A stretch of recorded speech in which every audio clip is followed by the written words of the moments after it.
Yeah. Welcome, folks, to Right Minded with Matt Curran. I'm your host. You guessed it correctly, Matt Curran. Email if you want to be on the podcast for questions, concerns, comments, theological insights is rightmindedpodcast@gmail.com. That's rightmindedpodcast@gmail.com. If you have any questions, concerns, comments, or theological insights, just send us an email and we'll filter it on over. And for those of you who don't know, Current's Corner, we do that every Thursday, Friday. So if you have anything you want to throw out there for Current's Corner, just email us at rightmindedpodcast@gmail.com. All right, folks, we got 3 things on the plate today. For future of elections, Supreme Court, and the future of the Republican Party. It all intertwines. I told you last episode we would get to the Supreme Court and what that means. What should we expect for the next 2-4 years? What's all this packing, stacking, court stuff going on that we heard before the election, and that's kind of tuned down from the Democrats?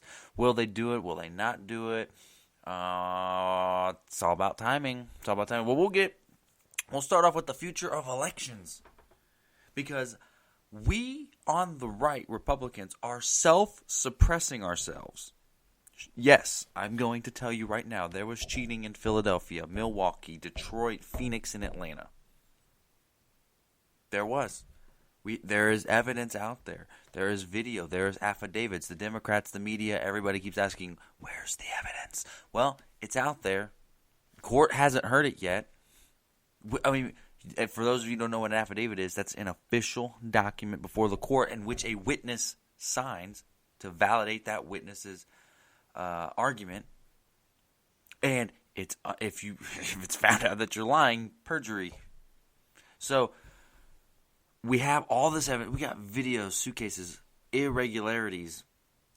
I understand that, but it's only in these select counties, all ran by Democrats. Here's why you should maintain hope, and we should stop self-suppressing ourselves, because that's what happened in Georgia. We didn't show up.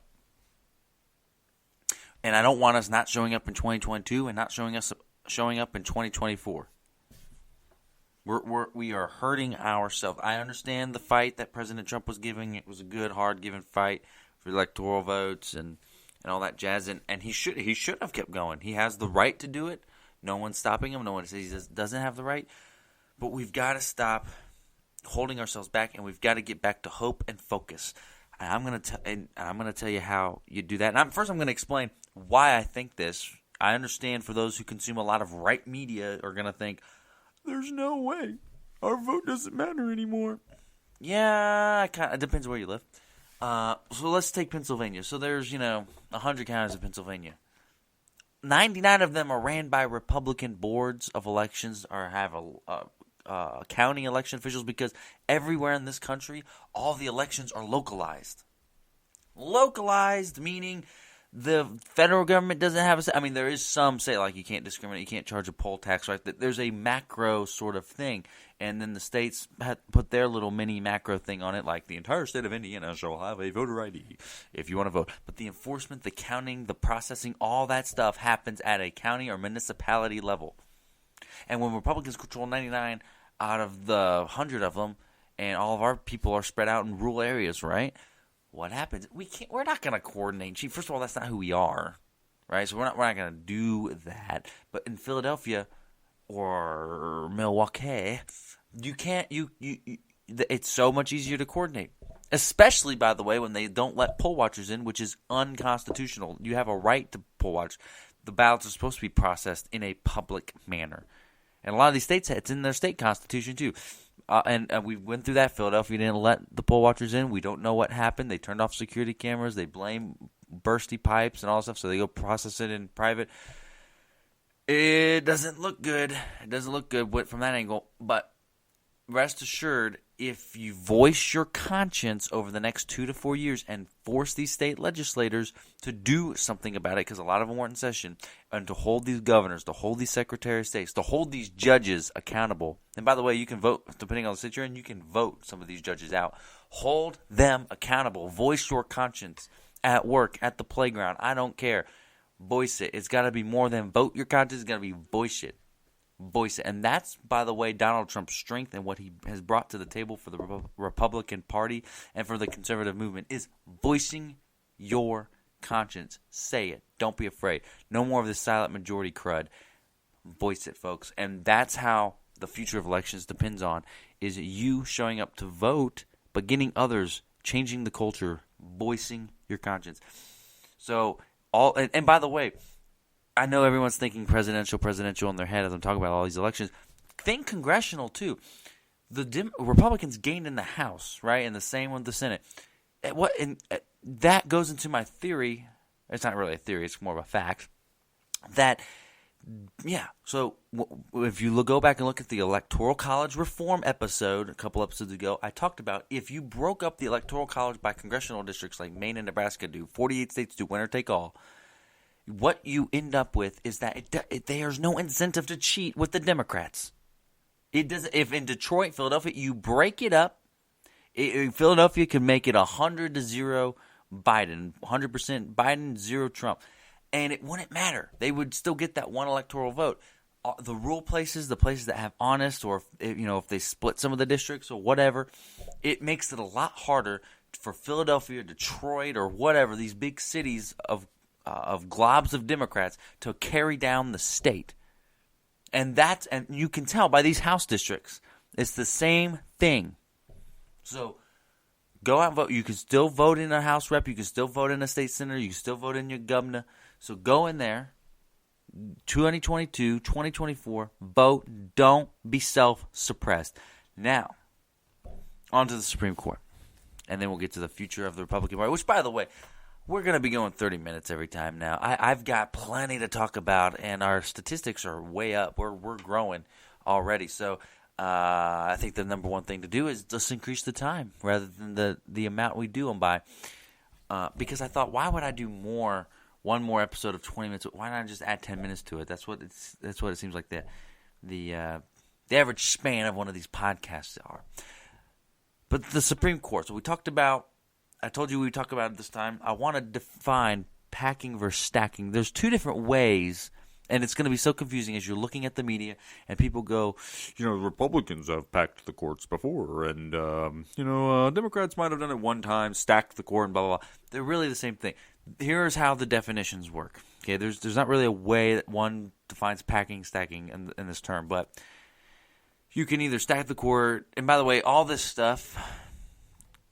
Well, let me explain this first.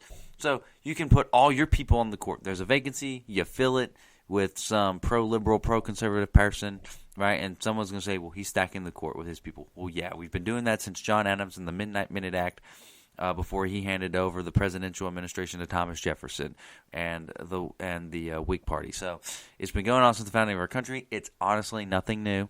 What is new is the amount of judges you add, whether that's to a circuit court or to the Supreme Court. The Supreme Court's it originally started with 7 justices. FDR added 2 more. So FDR adds 2 more. That's the only time we've quote-unquote packed, right? So you add 2 more seats. That's packing. You're adding 2 more vacancies, but then you get to fill them with your guys. So when you add 2 more seats, that I would say is packing, stacking, whatever. Filling them with your guys is just doing your constitutional duty, but I understand ideologies get in the way, so everyone thinks, wow, he's just, doing this. And, of course, I'm probably going to get hammered, so I'm just going to clarify.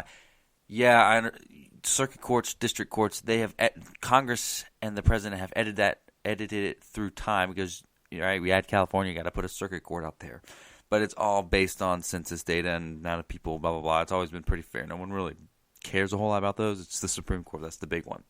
So, before 2020 election, there was big talk after Ruth Ginsburg passed away that, Democrats were threatening Republicans. If you do this, we're going to pack the court.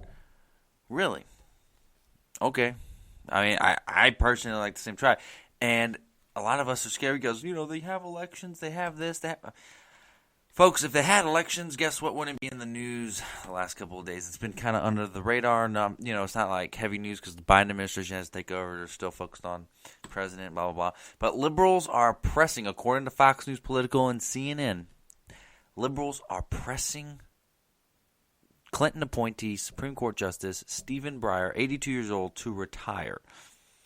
And they go through this piece. I'm looking at the Politico one where, Breyer is now the oldest member of the court. Barack Obama and Ginsburg met in 2013 and talked about her retiring. She didn't want to do it. She had faith in the Democrats winning again. So what will Stephen Breyer do? They're pressuring him to retire. They're pressuring him to give up. Now, if you're going to add seats to the court and take a majority, even without Breyer, you have a majority. Why the hell do you care about this seat? Why pressure someone to retire if all you need to do is add 2 seats and boom, you have a majority? So, now, that's not to say they can't do it. There's other factors into it. You got midterms coming up. You've got the slimmest majority for, a holding party in nearly a century. You only hold the House by 8 seats. There's 435 of them in the House, and you only hold that majority by 8 seats. Some of these Democrats won by less than 1% in this last go-around in 2020. Moderate Democrats in moderate districts, they're not going to vote for any of this wild stuff. And the Senate is tied. The only thing that breaks the tie is Vice President-elect Harris, I shouldn't say. We got a couple days left. So, you've got the slimmest majority. You add, sure, you could look at this from a long game perspective. We'll add seats to the court. We'll take our loss in 2022 and maybe go to another 2 or 4 years without a majority in Congress. We'll go ahead and take it. It could set up a bad 2024 run. This might be something that they do after 2024 if a Democrat gets reelected. Okay, but in the near future, I don't see them doing it based on these stories alone. And I could be wrong. I hope I'm not wrong. I'm really good at predictions, if you haven't noticed. They're just not going to do it, at least in the next 2 years. Based on these stories. Because why else do it?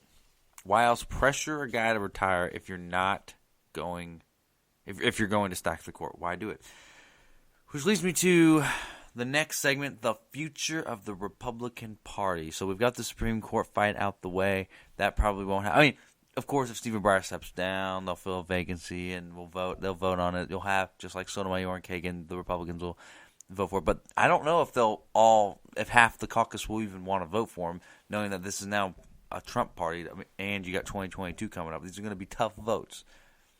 I don't have a prediction on if Breyer retires or not by the midterms. So we'll see. All right. So future Republican Party. I want to talk about. So we talked about last time Trump starting a third party. That's in the cards. No prediction on it yet. Murkowski. I've made predictions on her and how that's going to play out. Her leaving the party. So we're at this sort of Republican Party Cold War. Which side is going to leave? Is it going to be Trump's party, or is the establishment going to take over again? Whichever side loses could start a third party. So we're in a power grab. You've got stories out here where the Trump family is going to run for offices, possibly in 2022. Laura Trump lives in Asheville, North Carolina, and Richard Burr's seat's up, and so Laura Trump might want to take a stab at it. Donald Trump Jr.